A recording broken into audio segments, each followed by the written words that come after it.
Welcome, dear friends, to the Taviren, a Wheel of Time podcast hosted by three gentlemen for whom the very wheel itself bends around. Without further ado, here are your hosts, Bill, Rob, and Rich. Hello, dear friends, and welcome to the Taviren podcast. I'm sure it's Taviren. Taviren. The audiobook is kind of like started listening to a bit more of The Great Hunt, and they definitely say Taviren a lot more. Now, yeah, the second syllable, excuse me, is Veer, according once again to the glossary at the end of the actual physical book. Taviren. Hello, I'm Rob. Yes, I'm your other humble host. And I'm Bill. I'm your distracted and often tangential. Tangential? Tangential? Transgender? I think I'm trying. I'm very pro-trans. Let's put it that way. Okay. I'm not gonna go farther on that. I'm gonna let that fall to the floor. I feel like my brain is just sloshing out of my ear today. This is gonna be a good show. How is that different than any other show? Exactly. All my shows involve my brain sloshing out of my ear and falling on the floor. Unless it's the audio only experience, in which case I'm just slapping Sharon Stone's boobs. God. That's a callback that maybe 2-3 listeners might get. I believe I have 8 listeners to the audio only experience. But cross-reference that to our podcast. Yeah. I'm one of them. I'm one of those 8. Good. Yeah. I know you, and I know Tyler listen, and I know Tyler absolutely loves it. To be honest with you, I love it too. It's like a passion product, but I get a passion project. But I get the it's not going to be everyone's cup of tea, but I think it's hilarious. For those that don't know, the AOXP audio only experience on lunch breaks that Bill doesn't record, he actually takes his system out and walks about the streets of London playing video games and commenting on them audio only. So it's what's called an audio only let's play, which is a ridiculous concept in itself. Because it's one thing to watch someone else playing a game on Twitch or on YouTube as a let's play, but I'm listening to someone playing a game. But I think as long as you pick a game that's very enduring, I think Daniel K, in my opinion, does this best. I'm going to plug it. Daniel K's Let's Play podcast.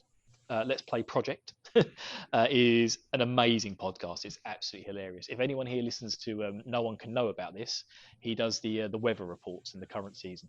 Yes. And if you're a fan of Australians too, he's your guy. Yeah, I love Daniel K to bits, and he invented the audio only Let's Play. I think it was a Twitter joke that started it up, and then he kind of just goes, actually, this is great. This is great fun. And I think it's hilarious. I am not farming for listeners, guys. I'm very happy with my 8 listeners. Get that listenership into the double digits. No, I like it being less than 10 digits. I feel like I know my audience intimately. But yeah, I mean the fact I don't think I've even released an episode in like 2 months. I've just not had time to sit there and slap Sharon Stone's boobs anymore. Also, just for the reference to that, just in case. Please give the reference. I'm playing a game called Policenauts, which is a point-and-click adventure by Hideo Kojima, and I'm playing a fan-translated version because it was never released outside of Japan. And the more I play this game, the more I realise why. Would nickname it Pervert Space Simulator? Yeah, Space Perv Simulator 2000. But yeah, because it's a really serious it's a serious game. where you're trying to solve a murder, but the guy who you play, a guy called Jonathan, just I'm blaming it on Jonathan. The option is there to grope almost every woman you meet. And I'd kind of, up to a point in the game, I was a bit like, well, it's my decision to touch her boobs. I'm doing it because it's hilarious, and there is actually a guy credited in the credits for doing the boob physics in the game. Oh my God. His entire programming job on the game was the boob bounce. Hey, honey, I got a job. Oh yeah, programming. Oh yeah, it's a programming job.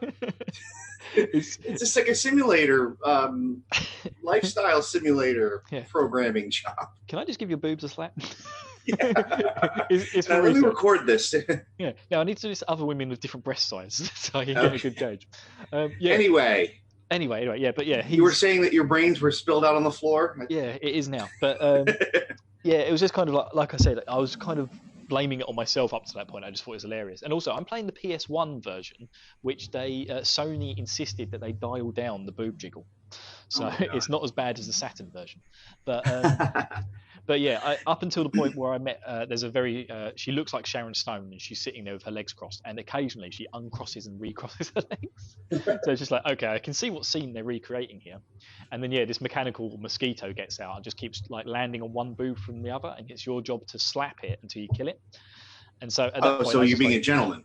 Yeah, I was being a gentleman, but this is the first time it's just like, okay, this is now a mechanic of the game that to move on, I have to grope this woman, and it's just like, yeah, thanks, Hideo Kojima. Yeah, but I think it's hilarious. It's a hilarious one to let's play. But anyway, you're not here to listen to the audio only experience with the 7 other people who listen to that show, other than Rob. Exactly. You're here to listen about the Wheel of Time. Wheel of Time. Can we pause for? Sorry to step on you. My AC kicked on. Give me 5 seconds to go turn it off. That's right. Well, Rob wants to cook.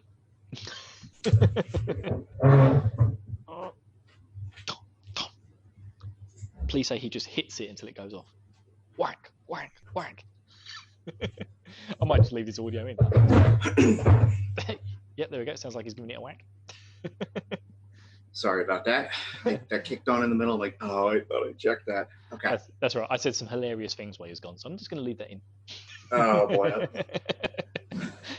Yeah, I picked up earbuds and I hear you laughing. Like, oh, great. Bugger. Yes, anyway.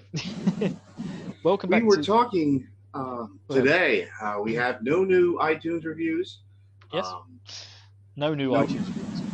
But, it's all good. Keep the love coming. We appreciate all forms of criticism. Wheel of Time news. We got any real news bits to speak of? So, Wheel of Time news. Wheel of Time news. So obviously we had the thing with Perrin getting married. Yes. Oh, yeah. So that does lead into a little bit of news. I guess Brandon Sanderson threw out a couple tweets. Oh, did he? Yes. That he feels good about what he's seen so far. He's been on the set for some of the. You okay? Yeah, I was having a sneezing fit. Right. This episode is going great. I smell awards. Anyway. Yes, nominate us for the podcasting awards, please. Nominate us for a party. Anyway. Brandon Sanderson, I guess he's on the set. He's witnessed some of the filming. He's been reading the scripts, and he's confident that fans of the series will be okay with what they've done with it.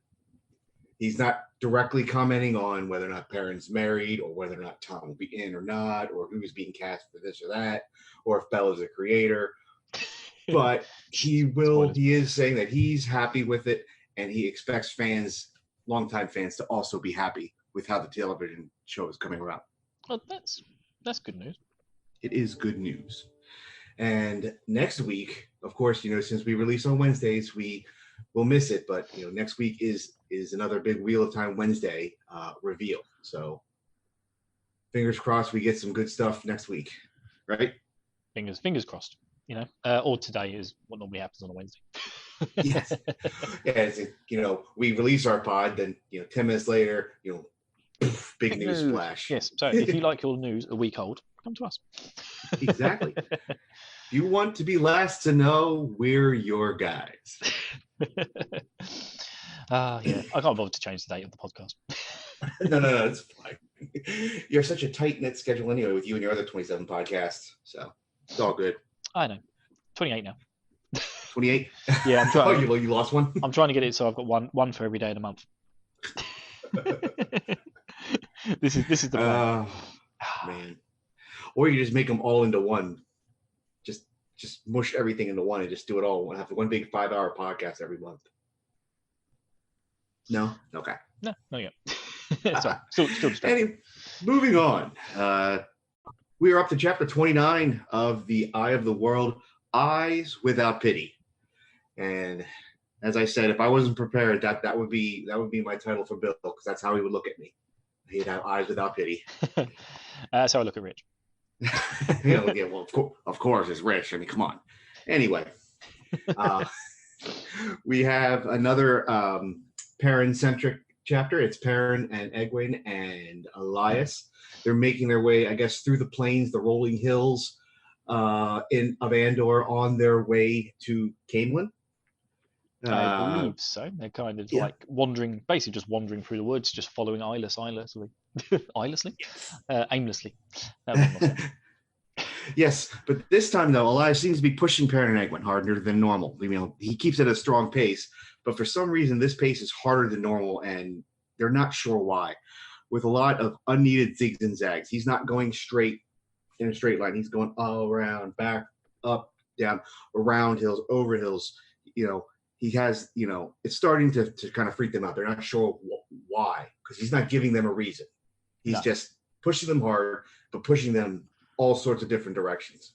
Yeah, occasionally seeming to ramble to himself. Yes. Which of course is him not rambling to himself. He's kind of chatting with his wolven friends.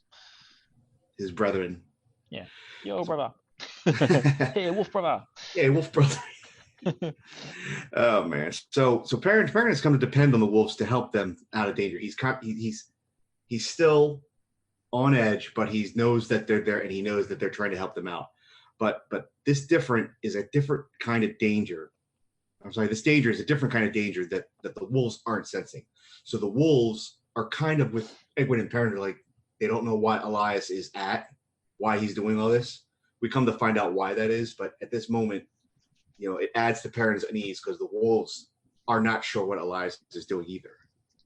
No, because the wolves like to go direct, whereas Eyeless is kind of taking them all around the houses. You know, he's trying to cover his tracks. He won't let them have fires or cook or like over the cook pots. And if he does, he puts it out the moment they finish cooking their food.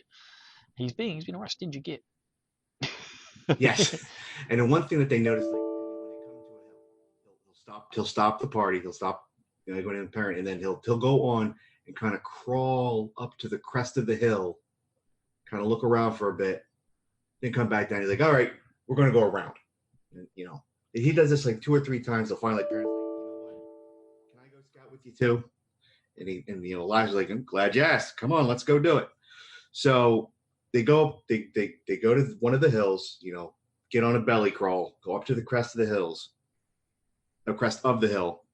And what does Perrin see? Yeah, so because Perrin says like, hey, I'm going to come with you this time. Yeah, screw this, I'm going with you. Screw this, yeah. And at first he sees nothing. A tree. A tree. And then he's like, what's going on? And then he goes to stand, and then out of the tree bursts like 100 or so ravens. Now, I was very excited to get to this chapter. I remember reading this chapter for the first time and just being like, imagining how that would sound, how that would look. You know, you don't think of it when you see one raven, you're like, it's a bloody raven, whatever. But you see 100 of them just out of a tree, and the terror that must instill is just palpable.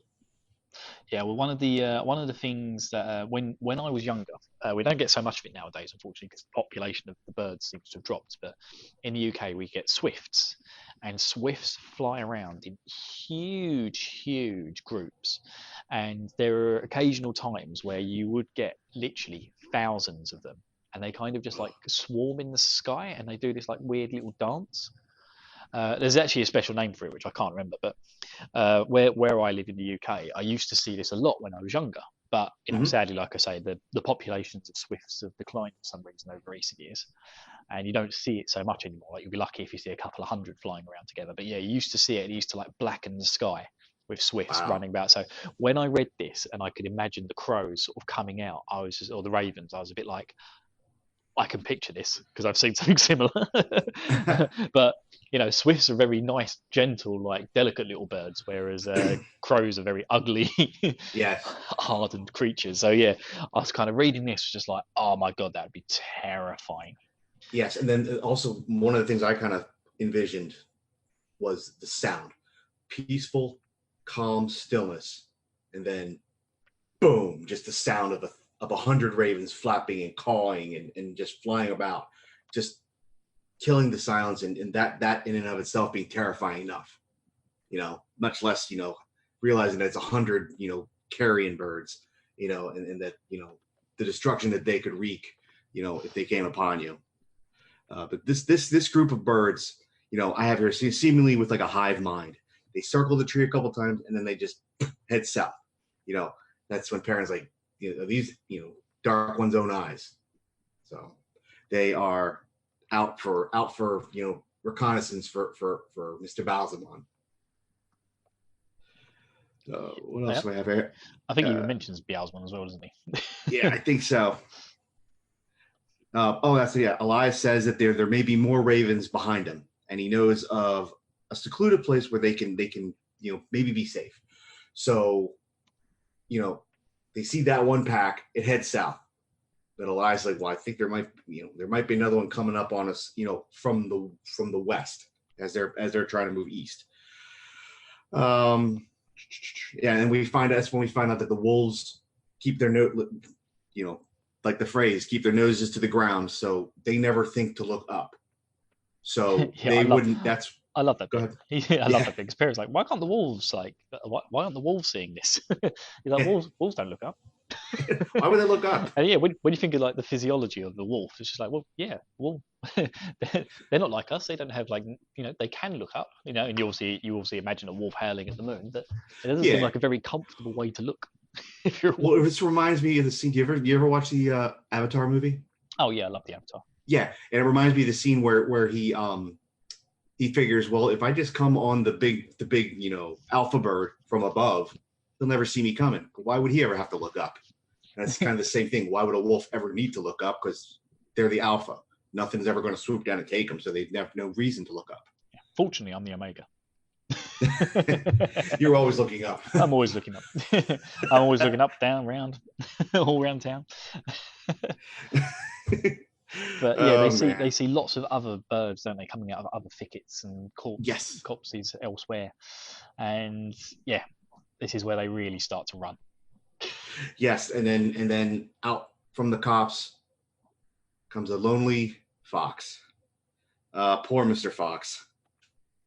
He attempts to flee. He attempts to run from the flock of ravens, but the ravens catch up to the fox, and they completely eviscerate it. And Perrin is just completely horrified. Yep, absolutely horrified. They pick it to pieces. Blood, guts, eyes. Oh, it's the eyes. Unrecognizable carcass.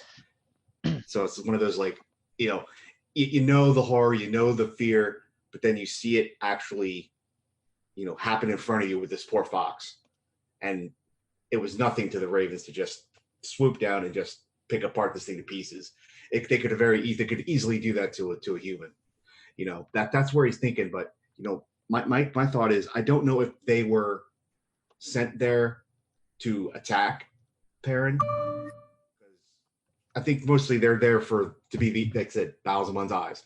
They are on reconnaissance. Mm-hmm. But Perrin's not thinking about that at all. He's just, oh my God, I'm going to die. We need to get out of here now. But they're in the wide open plains and there's nowhere to hide. I'm into wide open spaces. I don't know why. I just feel like I'm in a singing mood today. That's all right. Yes. Right. So, but they sing your heart's content. Yeah. So our gang are gingerly hiding their way while chasing after the ravens. Yes. Because Eyeless is certain he's got a place of safety that they can reach. He's very vague about it. He just is like, I know somewhere, but we got to hoof it. Yeah, we've got to hoof it. No time to talk. And they even mentioned about the fact that Bella, whenever they stop, Bella's blowing out of her ass, as we like to say over here. Even Bella was kind of huffing too. Yeah, she was huffing, blowing out of her nose. They're all struggling with this journey. Well, now we know why. I mean, at first it was like, what's the problem? Why are we going so? Oh shit! Let's run fast. Must run faster. Must run faster. Must run faster. Yeah, because I love the bit where she's because. When she comes over the hill and she sees the fox, she's like, "Oh God!" Well, yeah. So Egwene was down below. He didn't see it. She didn't see it all transpire. So when they finally have to, come out in the open to make a buy, she's like, "What's that?" Parents like, "Screw it. Keep running. Keep running. Keep running. Don't look at it. Keep running." I got here a note. One raven is able picks him out, sees him, and starts to make his way towards the group. Yeah, I love this. And Perrin's like, oh crap, I got my sling. I'm like, oh, who got her? Someone. Yeah, He turns and he sees Egwene like Wonder Woman style. She's like, I got that one. Let's keep going. yeah, but then Eyeless is just like so callous about it, because it's supposed to be like a really cool moment, isn't it? It's just like, Perrin's panicking, trying to get his stone into his sling so he can take out this one bird that spotted him. And over behind him, Egwene's twice as quick, twice. She was ready. She takes it out of the sky, and then while she's like giving Perrin a look, Eyeless just goes, "What the fuck are you two doing? Are you counting your toes? Let's go." but then he does relinquish a little bit. He says, "Keep your slings handy." But yeah, that was funny. You love those little like one-liners that Tom has and that Elias has. I do. I think it's so funny. It's just like I know you're impressed with yourself at what you just did, but come on. We've got to hoof it. There's no don't time break to your be shoulder, impressed. patting yourself on the back. Like I know Egwene, like you're 15, 16 or whatever, and that was hugely impressive. But yeah, and he talks about it because he gives them so much jip as well. He suddenly turns into like well, it's a bit like what you call it, Full Metal Jacket. He's like the drill sergeant. Oh, and he's just constantly abusing her. He's like, "Come on, I thought you fun." Is that a jelly donut in your footlocker? Private Pile. Don't get me started on Full Metal Jacket. Pile. Anyway, and yeah, it's so funny. It's just like he just absolutely rips into him. It's like, I thought you farm boys were supposed to be like have loads and loads of stamina. I thought you're supposed to work all day and dance all night. Looks like you sleep all day and sleep all night. Over, you maggots. You wanna die? But then another really big piece of narrative comes up here. The wolves they've been warned by Elias to watch the skies. Now your enemy is in the skies. Keep looking to the skies. They call out in warning, and even though they're in this dire situation, Elias is still waiting for Perrin to acknowledge. Elias knows what the message is from the wolves, but he's taking a second to. Did you get that boy? Did you get that boy? Giving Perrin a look, isn't he? And then and Perrin's like, yeah, they're ravens are coming behind. Yeah, I hear that. They're coming behind us. Yeah, he's like, oh, there are ravens to the north, chasing. Yes. And then Egwene goes, "Ooh." Aaron was like, "You can talk to them." And he's like, "Dun dun dun." One of those like big moments where he's like, "Yeah, I can talk to wolves." Now I have to admit it. Now I'm the big freak. Yeah. Can't hit a damn bird with a rock. I can't watch women dance. Yep. I'd rather ride my horse into the river. Now I can talk to wolves. What the hell's wrong with me? They never stop the running pace, do they? And Perrin says to himself something along the lines of, "Yeah, I can't. I want to outrun the wolves. I want to outrun the crows. I want to outrun everything, but I can't outrun Egwene's eyes." Yes, that's a good line. Giving me that dodgy look. It's like, really, that type of porn, Perrin? Is that what you're into? It's like, yeah. It's funny. Well, yeah, Egwene's journey will take. I mean, their journeys run kind of parallel. They, with dreams and all that. But parallel. We'll come to that. Similar, but not so similar. Similar, yeah. In many ways. So she'll have her own weirdness happen too, but we'll get to that later. So after a suspenseful chase, the group is able to make it to an ancient sanctuary devoid of magic. The Dark One's minions refuse to enter. Yes, so they cross a threshold, don't they? And but here's the thing: at very first glance, without knowing anything future, this is very similar to when the party entered Shadar Logoth. Oh, don't worry, Dark One minions won't enter here unless they're pushed, and one pushing them is going to be pushed by somebody too. So, kind of obviously we have two different areas here from Shadar Logoth to where they are now, but the very beginning part for someone who's reading this for the first time is like, whoa, this reminds me a lot of Shadar Logoth. Where are they? What are they doing here? Yeah, because he actually did we skip over the bit with the wolves getting attacked by the ravens? Oh, that's right. I'm sorry, we did. Yes. So So yeah, there- I there felt was- like we got to the I felt like we got to this bit a bit too soon. Oh, sorry, rewind that. There we go. Alright. So yeah, So the and wolves were attacked by ravens. yeah. So yeah, part of the thing after Perrin admits to the fact that he can sense the wolves, we get a like a description of how Perrin can see the wolves.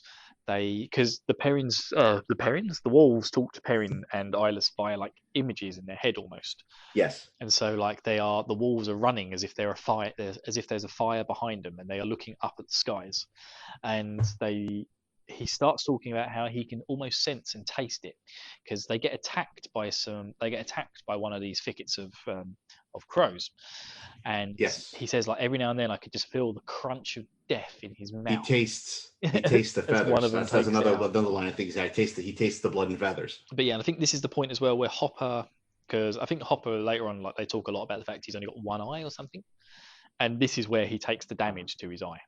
Oh, So okay. they mention here that Hopper's got a wound on his eye.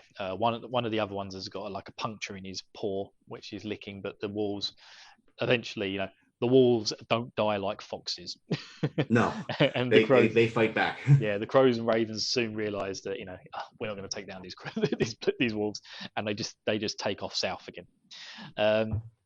So yeah, we have this little attack of the wolves, and after that is when suddenly Perrin, Egwene, Bella, and Eyeless cross this strange invisible line that they can't see, but they suddenly feel it like wash over them. And Perrin describes it almost like a weird sort of tingling sensation, and how he almost feels like some of his fatigue from the running has been taken away from him. But then comes right back, right? Yeah, it comes back after he realizes, oh shit, we're still in dire straits here. And they're just like, what is it? And then Egwene's is the best one because she's just like, it's so strange. I feel like as if I've lost something. Where, spoilers, she kind of has. In fact, actually, Yeah. I say spoilers. Eyeless. Well, she was able to light the ball that one time. Eyeless explains it in about 2 minutes. Yeah. In this chapter. So if you haven't read 2 minutes ahead, spoilers. Yeah, spoilers for 2 minutes ahead. we're not doing a spoiler cast on that. But yes, the guys have entered a steading. Eyeless roars. Ha ha ha. So A steading. A steading is kind of, and this confuses everyone because a steading is where Ogier live. So to Perrin and Egwene, they're like, what? This is where Ogier's created this place? And he's like, no, Ogiers don't create a steading because steadings create the Ogier. That was my next note. I love that line. Yeah, I love that line. It really sticks out in this. But yes, it's just basically like a place of safety. So almost, like you say, similar to Shadar Logoth, because he actually uses the same description, doesn't he? Like Trollocs and the Dark Ones won't come here, and Murder will only come in if forced. And you have to consider what's forcing them is probably a worse thing. He also says no Aes Sedai either, because when Aes Sedai enter a steading, they can't fill the one source. And he basically says it makes them itch like a 7-day drunk who hasn't had a drink. And it's just kind of that was what Egwene is talking about, because obviously Egwene has been told, and she knows she has the ability to channel the one power. When she says she feels like she's lost something, it's because she's suddenly been cut off from the one source. Which she doesn't fully understand how that all works herself, but obviously she feels this sudden. A sudden cut off to something familiar. Yeah, and although not totally familiar. She also says like, "Oh, this place is giving me the itch. Can we get out of here?" Yeah, she's unhappy. Yeah, she's getting antsy. Yeah, so she's already getting the shakes from not having a gin and tonic. Yeah, she's already on the second day of a 7-day drunk. Yep, but Eyeless, he never the man to settle down. He's just like, right, come on, we may be safe on this bit, but when the crows arrive, they'll still see us standing here. Yeah, like I'm thinking like they're standing on the edge, and it's like, yeah, we need to. Yeah, let's go in. Let's go in more. We need to go a few miles balls deep into this place, and then the crows won't be able to see us because they'll just fly around it, so we can hide here. But this isn't completely safe. This is the steading that Ogier don't live at anymore. And they haven't lived here in like 3,000 years, does he say, since the breaking of the world? Yeah, I think so. I think this is where they slowly creep in some of the time frames for things. We should have made note of that. I'm sure he said something like 3,000 years. All right, now I'm flipping the pages, but keep talking. He says there's only one place in this whole area where there's actually running water that they can drink, and Mhm. men know of this place, so it's not necessarily completely safe because you never know who you're going to bump into. But yeah, they basically they work their way in a bit deeper, and then they come across the place that Eyeless was talking about. Yep. Um, I found your and passage. there's a oh yeah. Yeah, you were you actually almost got it exactly right. A steading, Elias roared. You've never listened to the stories? Of course, there hasn't been an Ogier here in 3,000 odd years, not since the breaking of the world. But it's the steading makes the Ogier, not the Ogier make the steading. Ah, there we go. Good job on you. You almost got that exactly right. Yeah, 3,000 years or so. I feel like I can class that as a correct one. Yes. But Gold star for Bill. But there's a strange thing looking at them when they get to this pool. Well, is it looking at them or is this the thing? Then they realize what the thing is, then it's looking at them. Yes. It's a huge statue of a guy called Arthur Hawkwing. Well, is it a statue or is it just a boulder that is his eye? It's his eye. They say, yes, he see a stone, they see a boulder, and it's kind of rounded, mossy glow. They're setting up camp or they're by it, and then Egwene is like, that looks like an eye. And Elias then starts to go into a little bit of lore and history too. Yes, that is an eye. That is the eye of Arthur Hawkwing, the King of Kings, or goes through the whole list of titles, and we get a little bit of backstory about how life was in the kingdom when Arthur Hawkwing was on the throne. What else? That it to the general population, they lived in peace and harmony, but Arthur Hawkwing also was very, very harsh and God, I'm blanking on my words aren't working for me. He wasn't nice to people that threatened his power. Let's put it that way. No, he laid siege to Tar Valon once. A 20-year war. Yes. So this is a man who's not afraid to take on women with power. Correct. Unlike the rest of us, we're all terrified of women with power. Yeah, it's Arthur Hawkwing's eye, and this was a place where he tried to set up his own city, his own microcosm, in the middle of oceans and the I forgot what it's called now. What's the bit in the middle called between the eye and waist? Spine of the world. Spine, yes. Yeah, I was thinking spine. Yeah, so he tried to set up a huge city in the middle of everywhere, and there were like a city-state, like a Vatican almost, right? Yes, and there were plenty of people who were happy to donate or forced to donate. Who knows? Well, like I said, to the general populace, he was the greatest. Like Trump wants to think people of him, but not really. Yeah. So he probably would have had plenty of stonemasons and other kind of craftsmen flock to help him create this city-state. So that's basically it, really. Eyeless just explains how they were going to build a huge city here, but unfortunately, sometimes things just don't work out. One other bit on the lore of Arthur Hawkwing, and it was mentioned here. He even sent troops across the ocean. Yes. No one wonder knows if anything will come of that. No one knows what's on the other side of the ocean. No, nobody knows what's on the other side of the ocean. But yes, and they never will. He sent out an army to investigate. So he did the old Christopher Columbus trick. Yes. So that little tidbit of knowledge is dropped in book 1. Nothing more to say that he sent armies across the ocean. Mm-hmm. And that's pretty much it, isn't it? He goes into a little bit about the War of the 100 Years, and yeah, you know, it's just a bit of a weird conversation where, like, the way Eyeless describes him, that Egwene says, 1 minute it sounds like you hate him, next minute it sounds like you love him. Yep. And he's just like, yeah, get some tea. I want to put a fire out. It's like, shut up, silly girl. Yeah, he goes and they were going to make a city-state, but it never came to be. So the only thing that was made was the statue. But then the statue, I guess, obviously crumbled down because his eyeball's just sitting here in the middle of a steading. Crumbled down all the time. Yeah. The last paragraph, I love it. Perrin says you could make out the eye clearly now. It reminds him of a raven's eye. He goes, he wished they were sleeping somewhere else. Yes. Oh, you've missed out the single bit in the middle, which is the name of the chapter. The eyes without pity. Yes. Yes. Because I thought that at first reading, the eyes without pity were the ravens. Yeah, but technically, because the way he describes it is because he says, with the shadows falling across it, it made it seem like a raven's eye, hard and black and without pity.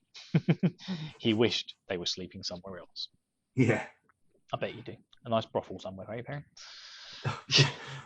Yeah, because he frequents those a lot. He will do. He will do in later chapters. Spoilers. No, he doesn't. Perrin's a good boy. Perrin's always a good boy. Unlike Rich. Rich is always in brothels. He's probably there now.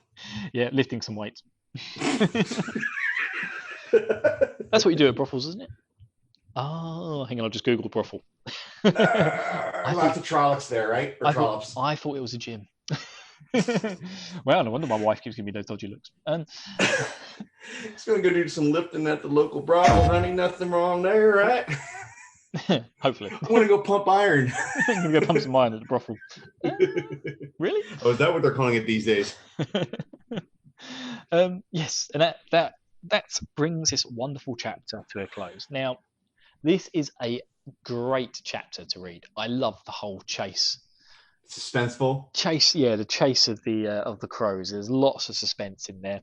There's lots of this could almost be its own episode. Yeah, again, there's lots of stuff with Perrin, and he's like inner angst with Egwene, like, what will I do when the crows catch up to us? Will I have to kill her, or will I let the crows pick us to pieces like that fox? There's a lot of inner turmoil with Perrin because he's torn between his love of his friend and what's the kindest thing to do if it all goes tits up. Exactly. And then the shame at actually Egwene now realizing that he can talk to wolves. Yes, that shame especially. And I think that's the moment as well because of it. It all starts to open up Perrin's to the wolves' influence. I think now that he's accepted it and admitted it to other people, it's kind of like, oh, shit.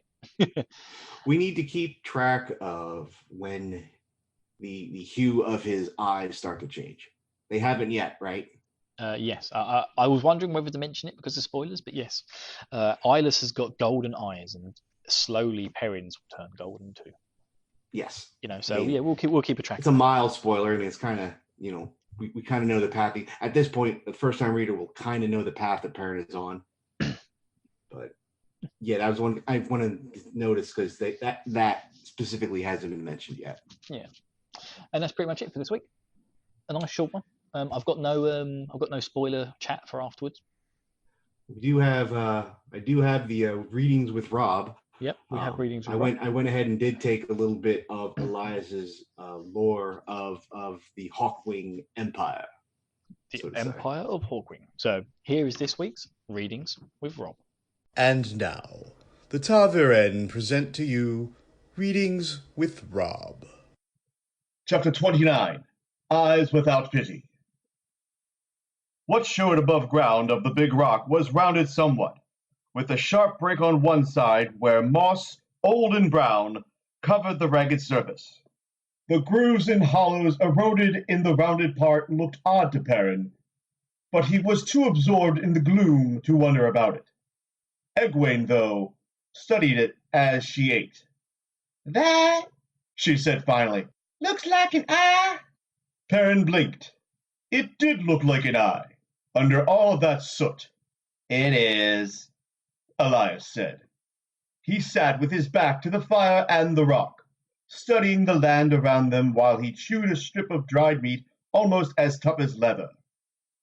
Arthur Hawkwing's eye, the eye of the High King himself. This is what his power and glory came to in the end.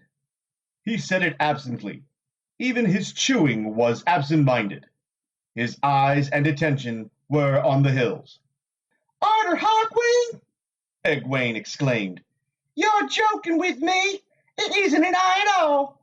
Why would someone carve Arthur Hawkwing's eye on a rock out here? Elias glanced over his shoulder at her, muttering, "What do they teach you village whelps?" He snorted and straightened back to his watching, but he went on talking. Arthur Pendrag Tanreal, Arthur Hawkwing, the High King, united all the lands from the Great Blight to the Sea of Storms, from the Aerith Ocean to the Isle Waste, and even some beyond the waste. He even sent armies the other side of the Aerith Ocean. The stories say he ruled the world, but what he really did rule was enough for any man outside of a story. And he brought peace and justice to the land. All stood equal before the law, Egwene said, and no man raised his hand against another. So you've heard the stories, at least. Elias chuckled, a dry sound. Arthur Hawkwing brought peace and justice, but he did it with fire and sword. A child could ride alone with a bag of gold from the Aerith Ocean to the spine of the world and never have a moment's fear. But the High King's justice was as hard as that rock there for anyone who challenged his power, even if it was just by being who they were or by people thinking they were a challenge. The common folk had peace and justice and full bellies. But he laid a 20-year siege to Tar Valon and put a price of 1,000 gold crowns on the head of every Aes Sedai. I thought you didn't like Aes Sedais, Egwene said. That was Readings with Rob. If there's a passage in an upcoming chapter you wish to have read on the podcast, simply tweet us at TarVirenPod with your request. And that was Readings with Rob. So yeah, fairly short one this week, Rob. Again, like I say, it's one of those ones where it's an incredibly well written chapter. Even That's though right. It's good. Not much happens, but it's a great one. He did a lot with chase. Not a lot of words. Yeah, the chase. So that's yeah. Sorry. That's what I was going to say. That's a sign of a expert level writer to give you so much without saying so much. Indeed. And yeah, it's an incredibly exciting one. You really feel the tension of the crows. First of all, the gang trying to avoid the crows, and then eventually realizing that there's some coming their way that they won't be able to avoid, and so they're just off. We've got to get to this steading. And also a steading, man. Steadings are so cool. Oh yeah. Well, yeah, it's because you can't channel. Me being able to channel the one power, I hate those fucking places. I like a good channel. Yeah, man. So I'm looking at our next chapter, and it's got a sunburst as the icon. Ooh. Let's not talk too much about that. I'm excited about it. What's it called? Children of Shadow. Of Shadow. Might be able to break out some of the voices I was planning. Maybe. Wait. Oh no, those were different characters. Sorry, cut this part out. I'm speaking nonsense. That's right. I'm pretty much not going to have time to edit much out of this episode. So enjoy the terrible beginning. Bugger. Yes. Yeah. How many times can we swear in the next 5 minutes? Cut, paste, and send. Okay. Pretty much. My work schedule is slammed. But yes, that's pretty much it for this week, guys. I hope you enjoyed this week's episode. Again, there'll be no postscript this week, mainly because I can't think of anything to talk about. And next week it should be myself, Robin. No, be you and Rich next week, won't it? Sure. I mean, whatever we can do. Yeah, I think it's my week off. Your week off. And yeah, so guys, if you like the show, follow us on Twitter at YouTube, Twitter, Reddit. I think Tyler's still trying to do the Instagram and the face pages. Yeah, I think that's more through the network. So, but yeah, there's plenty of places to follow us. It's all in the descriptions below.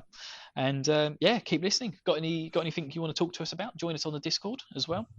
And yeah, just let us know if any way you want us to improve the show. Again, leave positive feedback in a nice iTunes review or whatever podcatching apps you use.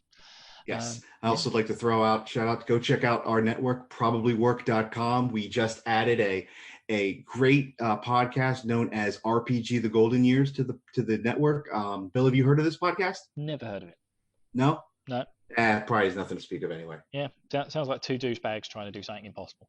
Sounds like something Rich would like. Yeah, I think Rich might like it. Yeah, anyway, I did enough plugging of audio only experience. Listen, There you go. I feel like I've done too much self promotion. Again, you don't have to go listen to it, people. It's a terrible side project. It's there for my own amusement. Stop selling yourself. No, it's for my own amusement. No one else's. Anyway, Should be the Bill only experience then.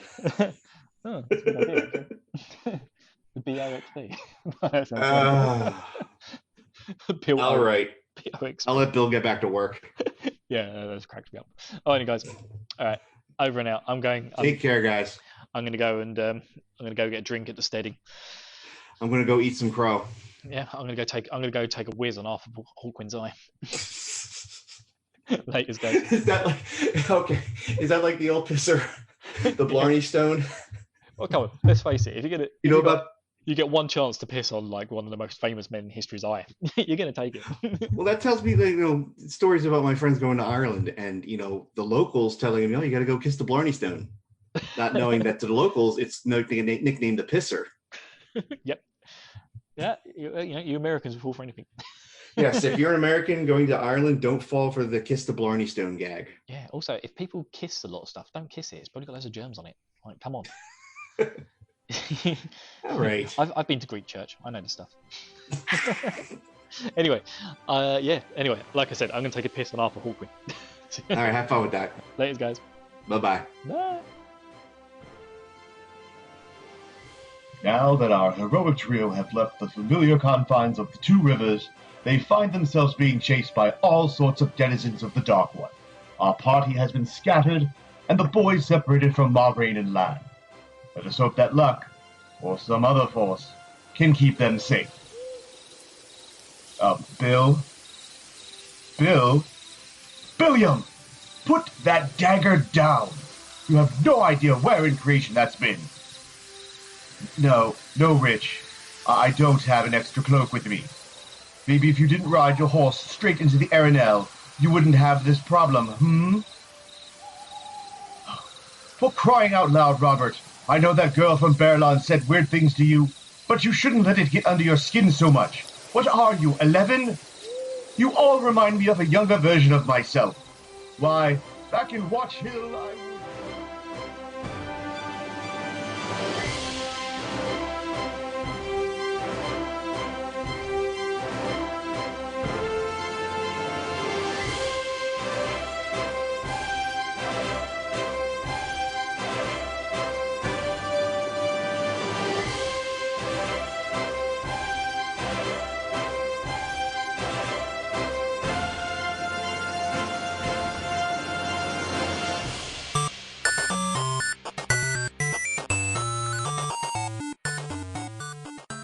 This has been a presentation of the We Can Make This Work Probably Network. Follow us on Twitter @ProbablyWork for more of our questionable content. Also, we have a website called probablywork.com.